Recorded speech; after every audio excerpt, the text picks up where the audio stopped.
Assalamualaikum warahmatullahi wabarakatuh. Alhamdulillah, pada kesempatan ini kita bertemu kembali dalam pelajaran tajwid kelas 7. Apa kabar anak-anakku sekalian? Semoga kalian semua dalam keadaan sehat walafiat dan tetap semangat. Dalam pembahasan kali ini kita akan mempelajari bab waqaf. Masih melanjutkan video yang lalu.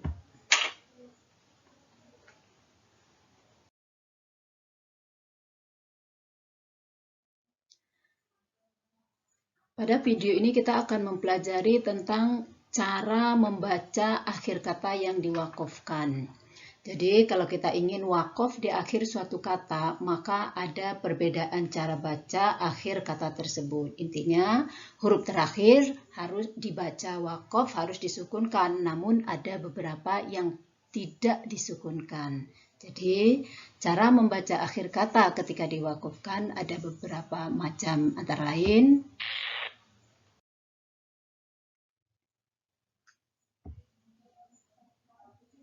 satu, kata yang huruf terakhirnya sukun.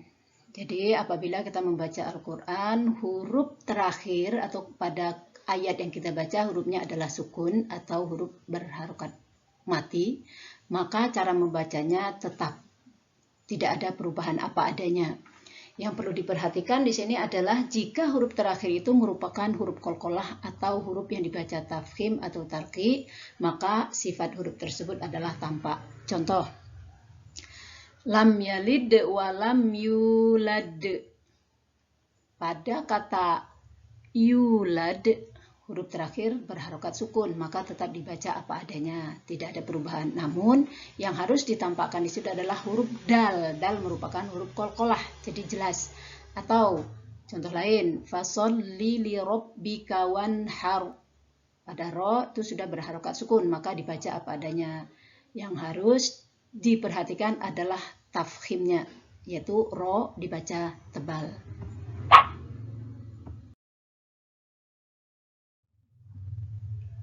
Dua, kata yang huruf terakhirnya berharokat.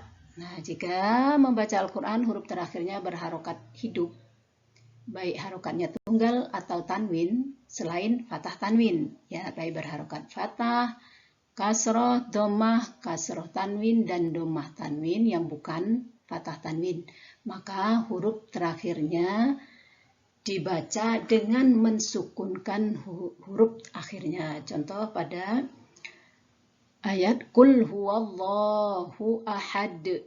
Pada kata ahad di situ adalah harokatnya domah tanwin. Maka domah tanwin dibaca sukun. Kemudian qalqalahnya harus ditampakkan.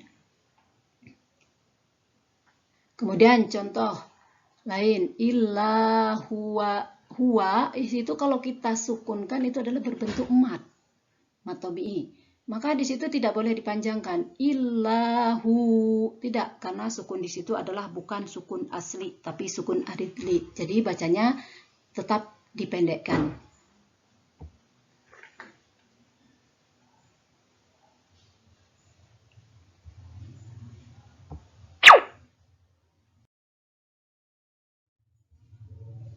Yang ketiga, kata yang huruf terakhirnya berharokat tanwin fathah. Ya, ketika kita baca Al-Quran, huruf terakhirnya merupakan harokat fathah tanwin.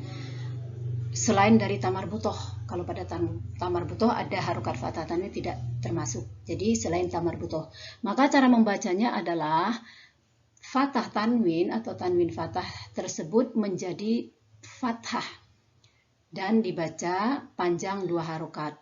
Bacaan ini disebut dengan mad aiwad. Contohnya, wa ra'aitan nasa yadkhuluna fi dinillahi afwaja. Pada kata afwaja, tulisannya adalah afwajan, maka dibaca menjadi satu harokatnya afwaja. Atau contoh hakiman dibaca hakima, yusron dibaca yusro.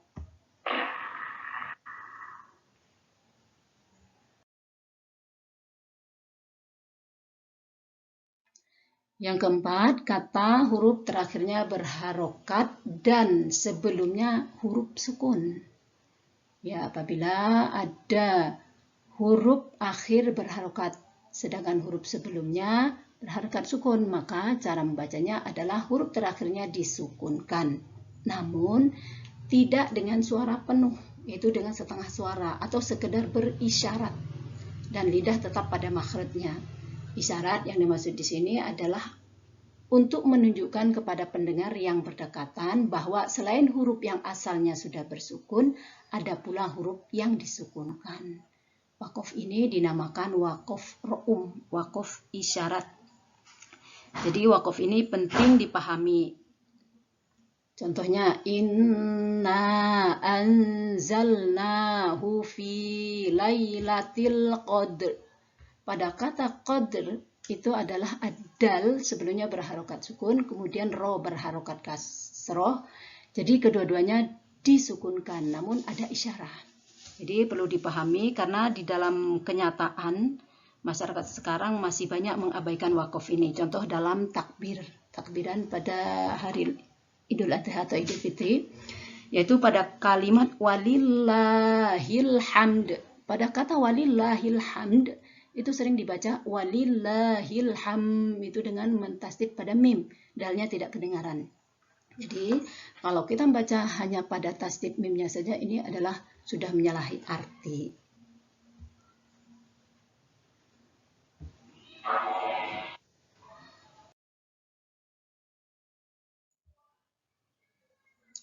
Yang kelima adalah kata yang huruf terakhirnya berharokat dan sebelumnya merupakan huruf mat, baik mat tabii atau mat lain. Jadi apabila ada huruf sebelum huruf yang disukunkan merupakan huruf mat tabii atau mat lain, maka cara membacanya adalah huruf yang terakhir disukunkan dan dipanjangkan.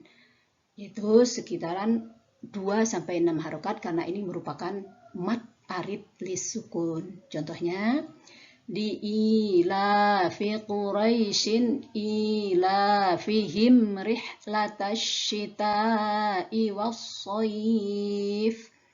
Nah, pada kata was-shayf sebelum harokat terakhir merupakan mat lain. Mat lain yaitu ya dan waw sebelumnya berharokat fathah. Jadi ketika disukunkan, ketika diwakofkan maka harus dibaca panjang sekitar 2-6 harokat karena ini disebut dengan mat arid lisukun.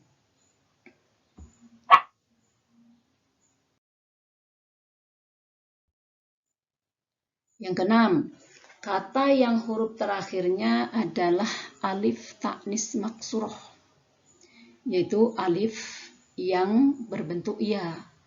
Jadi kalau ada berakhir alif atau alif yang berbentuk ya, maka dan harokatnya sebelumnya adalah fathah, maka ketika diwakaf dibaca panjang 2 harokat. Contohnya wadduha atau amanna.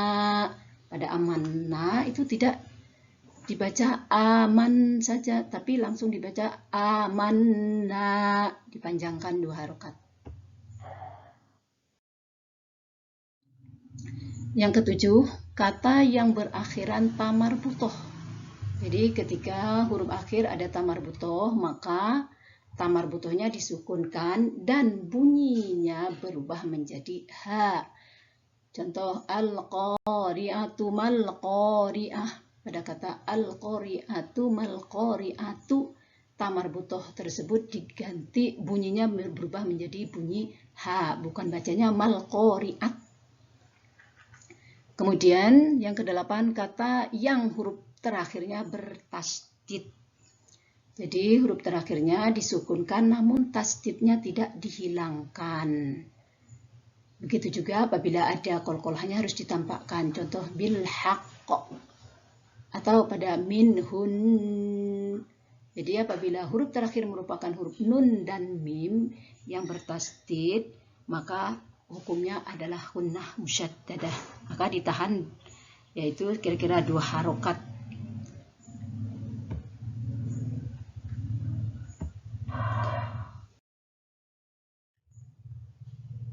Ya, itulah cara membaca kata akhir yang diwakafkan dengan berbagai bentuk. Semoga bermanfaat. Terima kasih atas perhatian sampai di sini. Wassalamualaikum warahmatullahi wabarakatuh.